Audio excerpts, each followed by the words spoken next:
Hello. नमस्कार दोस्तों। एक बार फिर से आपका मेरे यूट्यूब चैनल पर स्वागत है। दोस्तों, जैसा कि आप लोग जान रहे हैं कि हम लोग EDDE यानी electrical design drawing estimating first को पढ़ रहे हैं, जो कि इलेक्ट्रिकल फोर्थ सेमेस्टर वाले बच्चों के लिए ड्राइंग की बुक होती है। दोस्तों, इस इस क्लास में मैं आपको ड्राइंग से संबंधित जो पहला चैप्टर है सिंबल को हम लोग पढ़ रहे हैं, और यह सिंबल से संबंधित दूसरा वीडियो है। तो दोस्तों, आप जो है सिंबल को ध्यान से देखिए और इसको प्रैक्टिस करिए। इसको देखिए कि ये सिंबल हमारे कैसे प्रयोग में लाए जाते हैं और सिंबल को कैसे हम लोग बनाते हैं। तो आइए, और कुछ सिंबल बचे हुए तो उसका हम लोग प्रैक्टिस करते हैं। तो दोस्तों, यहाँ पर जैसे आप देख पा रहे हैं कि कुछ सिंबल आपके सामने दिख रहे हैं। इसमें से सबसे पहले आप देखिए कि ये जो आपका पहला सिंबल आप यहाँ पर देखिए, मेन स्विच।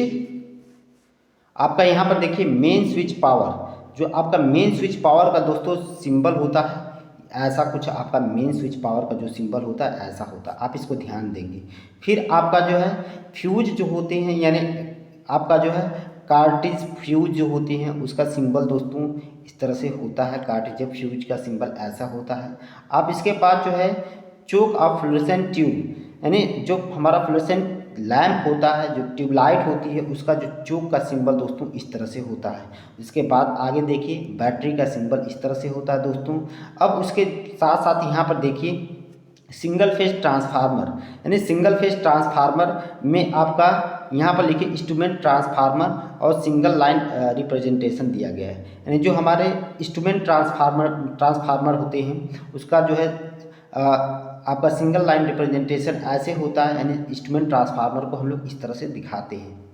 वहीं पर देखिए आप दोस्तों न्यूट्रल लिंक को आप जो है इस तरह से दिखाते हैं। और एरियल है तो एरियल को दोस्तों हम लोग इस तरह से दिखाते हैं। तो ये सिंबल आपको ऐसे ही याद रखना है। अब कुछ और सिंबल है यहाँ पर देखिए आप, जो है लाउड स्पीकर आगे आपको दिख रहा है दोस्तों। लाउड स्पीकर का सिंबल ये ऐसा होता है। फिर रेडियो आउटलेट का सिंबल दोस्तों ऐसा होता है। फिर उसके बाद टेलीविज़न सेट का सिंबल ऐसा होता है।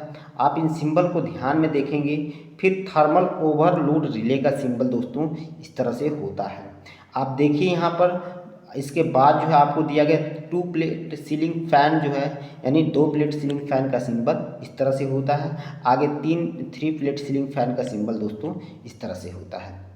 इसके बाद कुछ चीज़ें मैं आपको पहले बता दिया था, जैसे कि आपको पहले क्लास में मैंने बता दिया था। यहाँ पर देखिए सिंगल लाइन रिप्रेजेंटेशन जो है यह किसके लिए, 3 फेजी परिपथ 50 हर्ट्ज 6 किलो वोल्ट यानी 25 mm² एल्युमिनियम कंडक्टर है, और उसके लिए सिंगल फेज अगर लाइन है तो उसके लिए आप जो है इस तरह से जो है प्रदर्शित करेंगे। ऊपर जो है AC का सिंबल इस तरह से आपका AC का सिंबल है, यानी और 3 आगे लिखा गया है, यानी 3 फेज को यह प्रदर्शित कर रहा है। और ये हर्ट्ज जो है फ्रिक्वेंसी को लिखा गया है, और यह 6 किलो वोल्ट उसकी वोल्टता लिखी गई, और नीचे जो है उसकी साइज़ को, कंडक्टर के साइज़ को लिखा गया है दोस्तों। तो इस तरह से आप भी प्रैक्टिस करिए। आगे हम लोग देखेंगे नेक्स्ट सिंबल। यहाँ पर देखिए आप दोस्तों, ये देखिए अब यहाँ पर यह क्या है, मल्टी लाइन रिप्रेजेंटेशन है दोस्तों। मल्टी लाइन रिप्रेजेंटेशन मतलब बहु लाइन के लिए हमारा सिंबल कुछ इस तरह से होता है। अब उसके बाद जो है कुछ और सिंबल विद्युत मशीनों एवं स्टार्टर संबंधी सामान्य विद्युत प्रतीक यहाँ पर देखिए आपको इसमें लिखा गया है। जैसे AC मोटर है दोस्तों, AC मोटर का सिंबल इस तरह से होता है। एक ऐसे गोल राउंड शेप में आपका M लिखा रहेगा, और वहाँ पर नीचे AC का सिंबल बनाया गया है, जैसे आप इसमें आप देख सकते हैं। उसी तरह से जनरेटर है, AC जनरेटर है तो उसका सिंबल ऐसा रहेगा दोस्तों। DC मोटर है तो उसका सिंबल ऐसा रहेगा, और DC जनरेटर है तो उसका सिंबल ऐसा रहेगा। फिर सिंगल फेज ट्रांसफार्मर, यहाँ पर देखिए जो है सिंगल फेज ट्रांसफार्मर का सिंगल लाइन रिप्रेजेंटेशन आपको ऐसा दिखाया गया है, और मल्टी लाइन रिप्रेजेंटेशन जो है दोस्तों इस तरह से दिखाया जाता है। उसके साथ साथ दोस्तों कुछ और सिंबल है यहाँ पर देखिए आप जो है, अगर 3 फेज ट्रांसफार्मर है, यानी 3 फेज ट्रांसफार्मर है तो उसका जो है सिंगल लाइन रिप्रेजेंटेशन इस तरह से दिखाया जाता है और मल्टी लाइन रिप्रेजेंटेशन इस तरह से दिखाया जाता है। इसको आपको प्रैक्टिस करना है, आप अपने बुक में देख कर इन सब सारी चीज़ों को बनाइए और इसका प्रैक्टिस करिए। आगे हमारे पास कुछ और सिंबल है दोस्तों, यहाँ पर देखिए आप, यहाँ पर आप देख सकते हैं कि ये हमारे पास कुछ और सिंबल है, मैं आपको यहाँ पर दिखा दे रहा हूँ। जैसे यहाँ पर देखिए दोस्तों,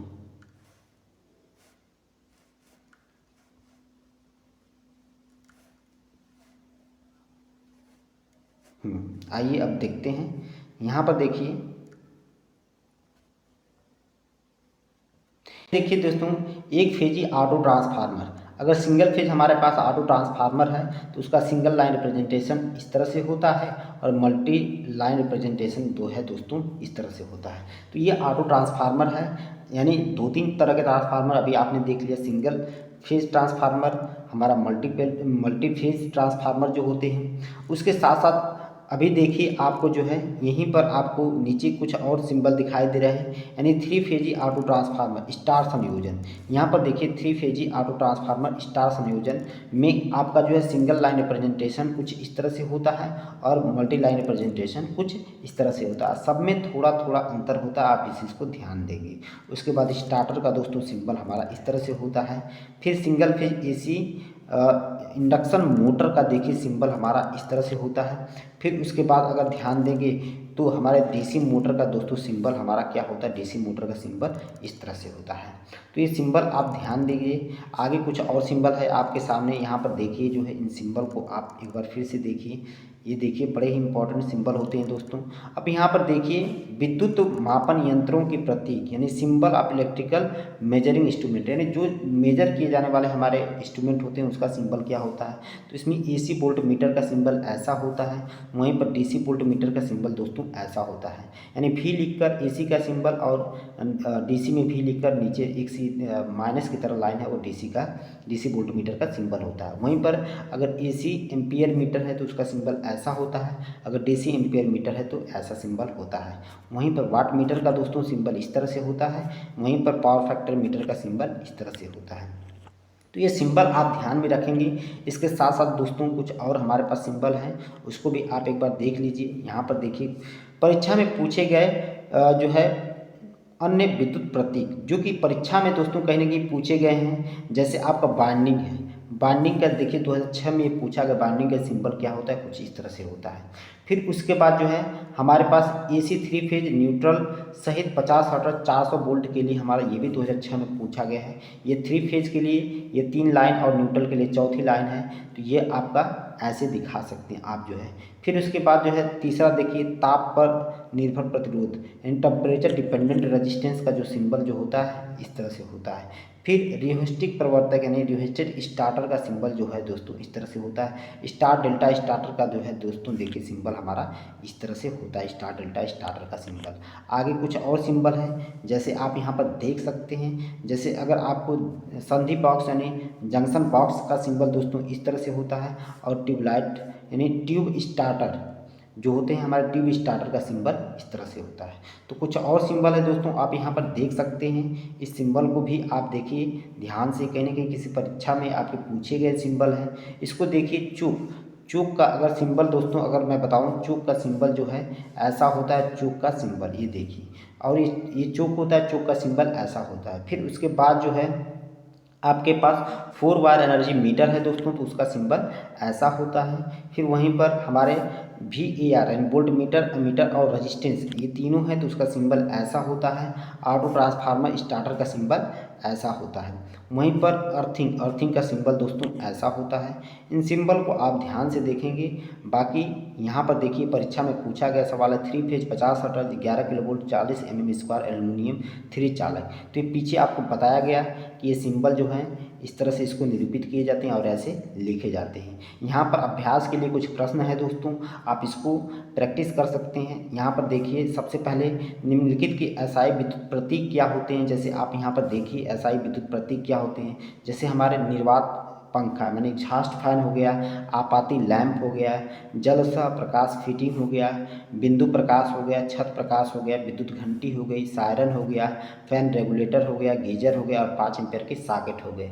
इसका सिंबल मैं आपको पीछे बता दिया हूँ। इस तरह के क्वेश्चन आपके पूछे जाते हैं, तो आपको ध्यान में रखना है कि किसका क्या सिंबल होता है। वहीं पर देखिए विद्युत चिन्ह क्या होते हैं, विद्युत इंजीनियरिंग चिन्हों की क्या आवश्यकता होती है, इसको भी मैंने आपको पहले क्लास में बताया है दोस्तों। उसके साथ साथ यहाँ पर देखिए निम्नलिखित के एसआई प्रमाणित विद्युत चिन्ह आपको मुख्य स्विच बोर्ड स्विच सहित अब मुख्य डिस्ट्रीब्यूशन माने वितरण बोर्ड फ्यूज रहित दिया गया है। 2 रास्ते का स्विच आपको यानी 2 वे स्विच आपको बनाना है। कुछ और अगर आप यहाँ पर देखिए अभ्यास के लिए आपको कुछ और यहाँ पर क्वेश्चन देख सकते हैं दोस्तों। ये कहीं ना कहीं आपको बनाने के लिए दिया गया है, आप इसका भी प्रैक्टिस कर सकते हैं। जैसे जंजीरदार लैंप पिक्चर आपको है, पेंडेंट स्विच आपको बनाना है, 5 एम्पियर स्विच 5 एम्पियर सॉकेट जो है स्विच सहित जो है बनाना है। फिर सतह के नीचे कंड्यूट वायरिंग आपको सतह के नीचे हम लोग कैसे बनाते हैं। फिर हॉर्न यानी जो हमारे हॉर्न है उसका सिंबल क्या होता है, हीटर का सिंबल कैसा होता है, एक कली यानी अतिभार रिले का सिंबल क्या होता है। तो ये सभी सिंबल कहीं ना कहीं आपको दोस्तों पीछे बता दिया गया है। इन सिंबल का आप प्रैक्टिस करिए और अपने ड्राइंग शीट पर अच्छे से सिंबल को बनाइए। ये एग्ज़ाम में आपको निश्चित रूप से पूछे जाते हैं। और इसके बाद सिंबल वाला चैप्टर कंप्लीट कर लेने के बाद अगला नेक्स्ट चैप्टर मैं आपके लिए लेकर आऊँगा। तब तक के लिए आप पढ़ते रहिए, अपना ध्यान रखिए और मेरे यूट्यूब चैनल को दोस्तों सब्सक्राइब करिए, अपने दोस्तों में शेयर करिए। वीडियो देखने के लिए आपका बहुत बहुत धन्यवाद। Thank you.